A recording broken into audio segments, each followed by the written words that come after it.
Ce fut l'une de ses toutes dernières apparitions publiques. Ce 21 novembre 2014, Jacques Chirac n'a pas encore fêté ses 82 ans, mais déjà, sa démarche fragile, son regard absent, avait fait de l'ancien président une figure paternelle appréciée, bien au-delà des clivages politiques anciens. Elle me permet aussi, cette remise des prix, de saluer l'action de la Fondation Jacques Chirac et de dire une nouvelle fois le respect que j'ai pour vous, Jacques Chirac. Et un respect qui est à l'unisson de l'affection que vous portent les Français au-delà des sensibilités politiques. François Hollande n'a sans doute pas oublié ce qu'il doit à l'ancien président. C'était à Saran, en pleine campagne présidentielle, 3 ans plus tôt. Monsieur votre pouliche. Vous allez vous faire entendre, ça. Je peux dire que je voterai Hollande. De l'humour corrézien plaidera plus tard l'ancien président, mais ce n'est un secret pour personne. Entre Jacques Chirac et le candidat de la droite, son ancien protégé Nicolas Sarkozy, les liens étaient rompus depuis longtemps déjà.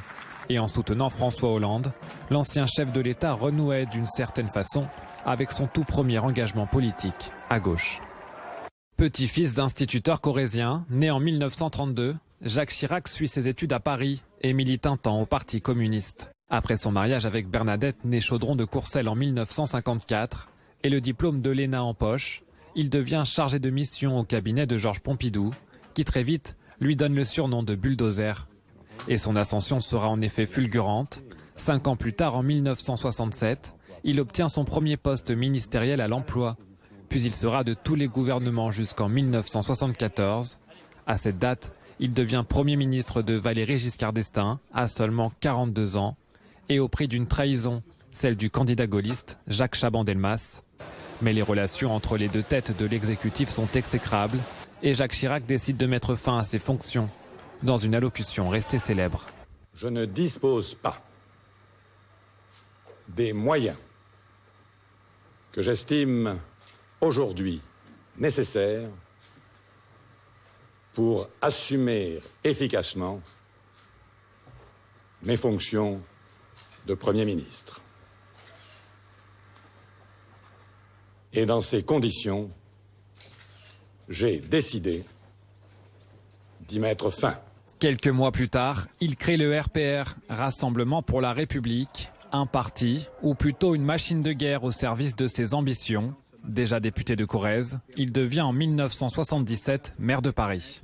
J'appelle M. Jacques Chirac, élu maire de Paris, à prendre place au fauteuil de la présidence. Jacques Chirac fait de l'hôtel de ville sa base arrière et s'affirme dès lors comme le premier opposant à François Mitterrand, mais aussi son meilleur ennemi. Après une première candidature à l'élection suprême en 1981, la victoire de la droite aux législatives de 1986 le ramène à Matignon, où il cohabitera 2 ans avec les socialistes. De nouveau candidat en 1988, il aborde cette campagne sans doute un peu trop sûr de ses forces. Nous avons tous en nous quelque chose de Jacques Chirac. Connaître ou ne pas connaître le nom du candidat socialiste, après tout, qu'importe. Car même affaibli par sa maladie, François Mitterrand reste un redoutable adversaire politique. Permettez-moi juste de vous dire que ce soir, je ne suis pas le Premier ministre et vous n'êtes pas le Président de la République. Nous sommes 2 candidats à égalité et qui se soumettent au jugement des Français, le seul qui compte. Vous me permettrez donc de vous appeler Monsieur Mitterrand. Mais vous avez tout à fait raison, Monsieur le Premier ministre. Défait, esseulé, l'ancien disciple de Pompidou ne renonce pas pour autant. Et la 3e tentative sera la bonne, malgré les divisions au RPR et la trahison de son ami de 30 ans, Édouard Balladur, alors Premier ministre. Il l'emporte au second tour sur le thème de la fracture sociale face à Lionel Jospin. Son début de septennat est marqué notamment par sa décision controversée d'effectuer une ultime campagne d'essais nucléaires et par la fin du service militaire obligatoire. À l'international, il engage notamment la France au Kosovo et en Afghanistan. Et en octobre 1996, son coup de colère contre les services de sécurité israéliens qui l'empêchent d'aller au contact de la population palestinienne sera salué dans tout le monde arabe. What do you want? Me to go back to my plane and go back to France? Is that what you want? En France, la cote de popularité du président s'effondre. Les grèves de l'automne 95 contre la réforme des retraites conduite par Alain Juppé l'invitent à dissoudre l'Assemblée nationale. Et la gauche, emmenée par Lionel Jospin, sort victorieuse des législatives qui suivent.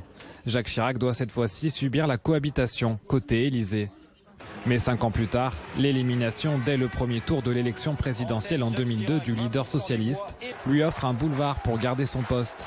Face à Jean-Marie Le Pen, il obtient plus de 82% des suffrages. S'ensuit alors un quinquennat marqué à l'extérieur par le non à la guerre en Irak et à l'intérieur par le non des Français au référendum sur la Constitution européenne. Quinquennat également marqué par les manifestations monstres contre le CPE et l'opposition féroce entre Jacques Chirac et une figure montante de la vie politique, son ministre de l'Intérieur, Nicolas Sarkozy. Notamment s'agissant de la dépense, je décide et il exécute. Jacques Chirac devra aussi répondre à de nombreuses questions sur les affaires ou sur sa maladie, deux sujets qu'il tentera jusqu'au bout d'éviter, même après la fin de son mandat. Comment allez-vous? Écoutez, est-ce que je vous donne l'impression de ne pas aller bien? Non, je ne sais pas, je vous pose la question. Je me porte très bien, je vous remercie. Je vous souhaite de vous porter aussi bien. Vous n'avez aucun commentaire à faire donc sur le... Aucun. Voilà. Rien d'autre de particulier? Bien. Écoutez, bon après-midi, bonne journée. Restez pas dehors, il fait froid, vous avez peut-être remarqué.